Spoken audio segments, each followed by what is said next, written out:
자, 박상용 원장님, 네. 위선종이 그렇게 무서운 겁니까? 위에 있는 선종이 시간이 지나면서 이제 위암으로 이제 발전할 가능성이 꽤 높기 때문에 이게 문제가 되는데, 그러니까 이제 이것도 등급이 좀 달라요.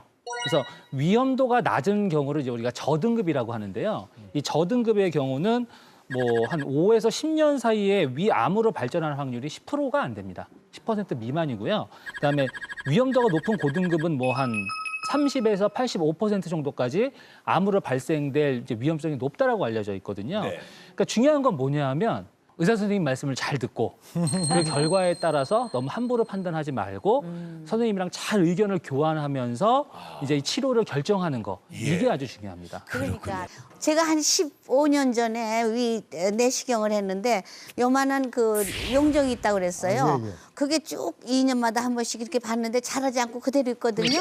15년이 된 지금도 작년에 했는데 그대로 있다고 괜찮다고 말씀을 하셔서 안심은 좀 했지만 네네. 그 내시경 할 때 정말 그 며칠 전부터 기분이 엄청 그렇죠. 안 좋아요.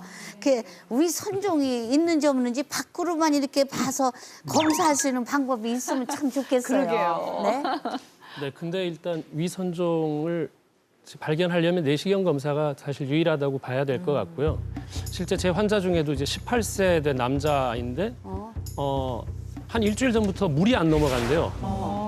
그럼 한 열흘이나 한 6개월 전까지는 아무 문제가 없었다는 거죠. 본인한테는 자각 증상이 없었는데 그래서 왔더니 위암 말기인 거예요. 어머 세상에. 그렇기 때문에 커서 뭐가 막는 증상이 있고 더부룩하고 이게 굉장히 크면 우리가 병원으로 쫓아갈 텐데 그런 증상이 잘 없기 때문에 사실 정기 검진하는 게 맞고 그런 증상이 있을 정도가 되면 적어도 한 3기 또 4기 말기로 이렇게 이미 많이 가 있을 확률이 높기 때문에 사실 주의를 해야 되고요. 우리가 바깥쪽 피부는 이 분비하는 점막이 아니고 피부잖아요. 근데 우리가 속으로 뭔가 음식이나 공기가 통하는 거에서 나가는 길은 전부 다 점막이거든요. 그러니까 안쪽에 생기는 거는 분비하기 때문에 선자를 쓰기 때문에 선종이라는 게 다 생길 수 있다 이렇게 이해하시면 되거든요. 예. 왜 생기는지 알 수가 없어서 예방이 불가능한 혹. 하지만 그냥 두면 이게 또 암으로 발전할 수 있습니다. 맞습니까? 네, 맞습니다. 예. 빨리 발견하고 조치를 해야만 하는데요. 특별히 남자와 여자가 조심해야 할 혹이 또 따로 있다고 합니다. 자, 한기백 교수님, 그건 어떤 겁니까? 네, 뭐 여러 몸의 모든 암은 남녀공이 생기지만 예. 특히 남자 여자 다 조심해야 되지만 남자가 여자보다 한 2배 더 생기는 대표적인 예 중에 하나가 대장암, 대장용종증이 되고요. 반대로 또 그 자궁근종에 대해서 좀 알아보겠습니다. 예. 먼저 중년 남성이 조심해야 할 혹, 대장용종에 대해서 한번 알아보도록 할까요? 왜 중년 남자들이 대장용종을 조심해야 하는 겁니까? 네, 그거는 아마 중년 남성이 대장암이 많이 생깁니다. 그래서 대장암 발생은 여러 이유도 있지만 40세 후에 급증을 합니다. 그래서 60대 정도 되면 아주 피크를 나타내기 때문에 네. 그래서 이제 대장 선종을 또 겁내하는 이유는 대장암이 많이 생기는 부위에 대장 손종이 많이 생깁니다. 0.5mm를 대충 우리나라는 기준을 하고 있습니다. 그렇지만 운이 나쁜 분은 0.2mm의 대장암도 있습니다. 그래서 보편 타당적으로 1cm가 넘지 않을 경우에 암 확률은 낮다. 그렇지만 절제를 하게 되고요. 이 대장 선종이 한 1cm가 발견이 됐다고 가정을 합시다. 나는 도저히 안 되겠다 그런 분한테는 저희가 최소한 3년 내지 5년 안에 와서 꼭 떼도록 하라. 근데 저도 대장 그 내시경을 했는데 이제 마취해서 깨니까 용종이 뭐 6개인가 있어서 떼어냈다. 뭐 이렇게 말씀을 하시더라고. 없을 수가 없죠. 네, 그러니까 그 뭐 그냥 혹이 있으면 다 떼내야 돼요? 그렇지 않습니다. 대장용종은 대개 50세가 넘어가는 분들은 크기가 작아서 그렇지 잘 찾아보면 1mm, 2mm짜리 찾아냅니다. 근데 과연 1mm, 2mm짜리도 용종축에 넣어줘야 되냐 마냐는 의사들도 지금 논란이 되고 있습니다. 그래서 용종의 크기라든가 또 어떤 분은 몇 개냐에 굉장히 관심이 많으세요. 조그만 거 한 2mm짜리 3개 있는 사람하고 한 3mm짜리 1개 있는 사람이 밖에 나가서 비교를 합니다.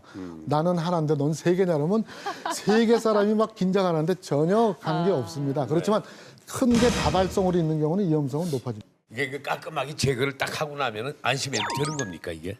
그렇지 않습니다. 그래서 제거한 거는 선종을 제거했지 선종이 생기는 장을 제거했다는 얘기는 없으니까 맞습니다. 오히려 선종 제거한 분은 다음 선종이 안 생기는 노력을 좀 하셔야 됩니다. 그 예. 노력은 물을 좀 많이 먹고 걷는 운동하고 좀 저같이 뚱뚱해지지 말아야 되고 그다음에 육류 섭취를 좀 줄이는 걸 권고합니다. 대장용종도 이게 유전인가요?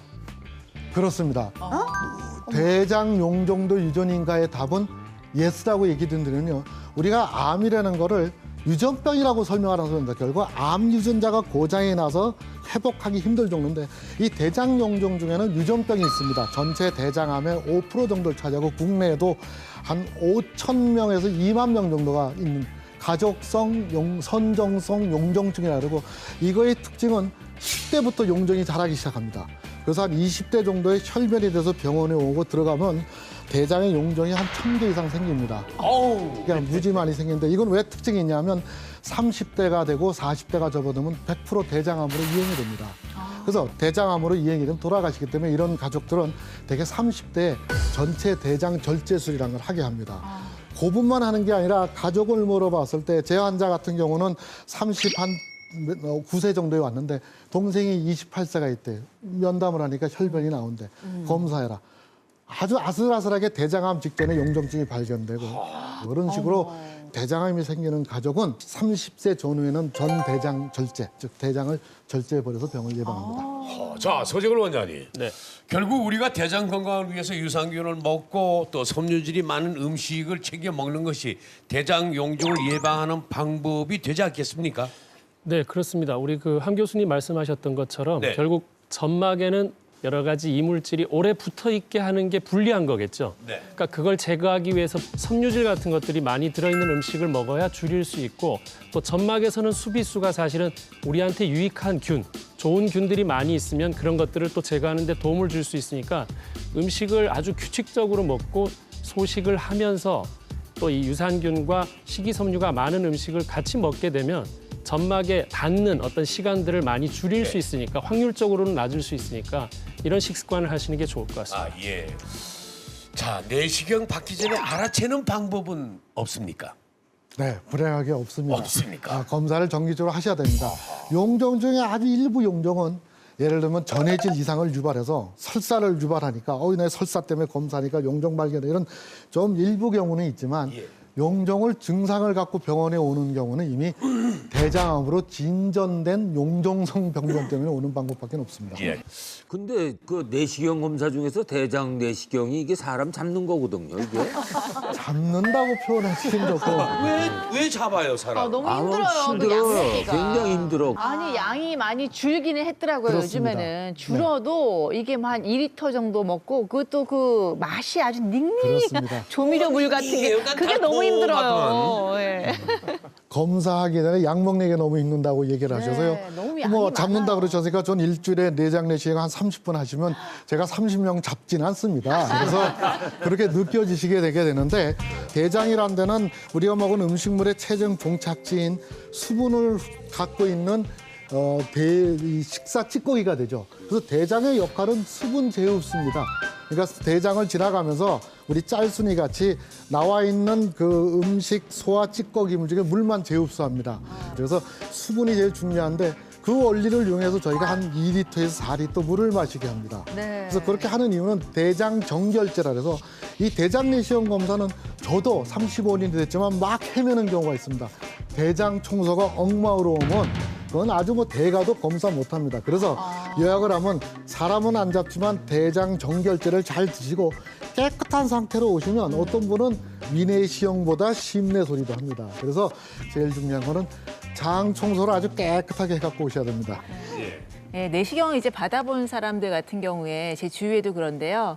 그 내시경, 수면 내시경을 받다가 중간에 이제 깨서 굉장히 고통스러웠다라는 이야기 많이 하거든요. 네네네. 그래서 저도 수면 내시경 안 하고 한 3번 정도를 받아본 적이 있거든요. 독하다. 네. 근데 옛날에는 사실 참을만 한데요. 근데 내년에 또 이렇게 할까 하면은 겁이 나서 지금부터 생각만 해도 막 이게 속이 뒤집어질 것 같은데 그렇게 중간에 깰까 봐 사실 더 무섭거든요. 네. 왜 그런 네, 건가요? 그거 좀 말씀을 좀 드리겠습니다. 오늘 우리나라에 수면 내시경이라는 말을 도입한 선생님이 이 프로를 보시면 한기백 선생 왜 저래 하지만 용어 자체가 잘못 도입이 됐습니다. 영어로는 세다티브 엔도스코피라서 의식하 진정 내시경, 의식 다 있습니다. 마음만 이렇게 조용히 차분한 상태 내시경 하는 거지 수면을 시키는 게 아닙니다. 그런데 아주 예민한 분들은 그 정도의 의식하 진정하에 벌써 코 골고 자는 분도 있고 제가 제가 또 어떤 분은 나 검사 다 봤다고. 그래서 더 심한 분은 우리 환자가 잠을 안 잤으니 돈을 돌려다오도 있습니다.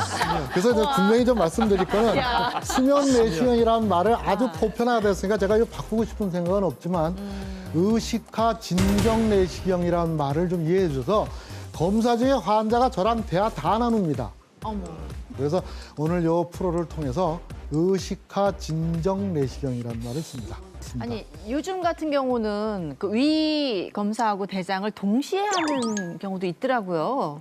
뭐 동시에 한다고 괜찮은 두 살이 건가요? 붙어 이렇게 하는 건 아니고요. 네. 수면 상태로 위내시경하고 우리가 진정화를 시키면 보통 가만히 내버려두면 한 30분 진행되니까 그 사이 대장을 같이 하죠. 어떤 분은 동시에 두 사람이 들어와서 이렇게 해주는 줄 알고 있습니다. 아 동시에 하는 건 그건 아니구나. 아니 근데 진정화 내시경 얘기가 지금 많이 나오고 있는데요. 저도 그때 이제 검사를 할 때 그 건강 프로그램에서 해가지고 그 비디오 카메라로 촬영을 하고 있었어요.